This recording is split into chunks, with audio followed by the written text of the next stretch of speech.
India கூட்டணி ஆட்சி அமைத்ததும் ராணுவ வீரர்களை கூலி ஆட்களாக மாற்றிய பிரதமர் மோடியின் அக்னிவீர் திட்டம் ரத்து செய்யப்படும் என்று ராகுல் காந்தி உறுதியளித்தார். பீகார் மாநிலம் ஜெகதீஷ்பூர் தொகுதியில் இந்தியா கூட்டணியில் உள்ள ராஷ்டிரிய ஜனதா தளம் கட்சி சார்பில் போட்டியிடும் வேட்பாளருக்கு ஆதரவாக போஜ்புரியில் தேர்தல் பரப்புரை கூட்டத்தில் பங்கேற்றார்.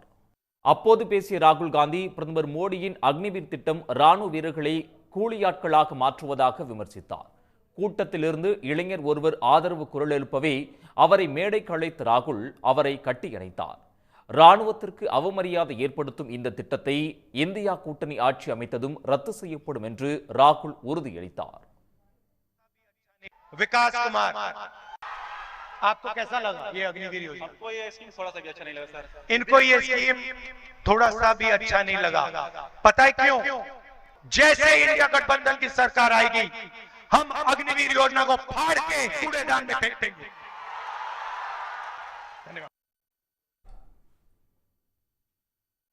இமாச்சல பிரதேச மாநிலம் காங்வாராவில் தேர்தல் பரப்புரையில் ஈடுபட்ட காங்கிரஸ் பொதுச் செயலாளர் பிரியங்கா காந்தி 10 ஆண்டுகால ஆட்சியில் செய்த சாதனைகள் என குறிப்பிடுவதற்கு எதுவும் இல்லாததால் கடவுள்களின் பெயரால் பிரதமர் மோடி வாக்கு சேகரித்து வருவதாக விமர்சித்தார்.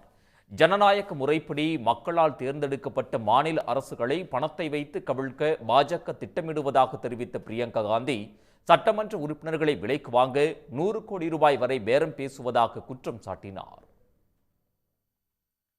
பிற்படுத்தப்பட்டோர், பட்டியல் பிரிவினர் மற்றும் பழங்குடியினர் இடஒதுக்கீட்டை பறிக்கும் பாஜகவின் எதிர்மறையான அரசியல் ஜூன் 4ஆம் தேதி முடிவுக்கு வரும் என்று சமாஜ்வாதி கட்சியைச் சேர்ந்த அகிலேஷ் யாதவ் தெரிவித்துள்ளார்.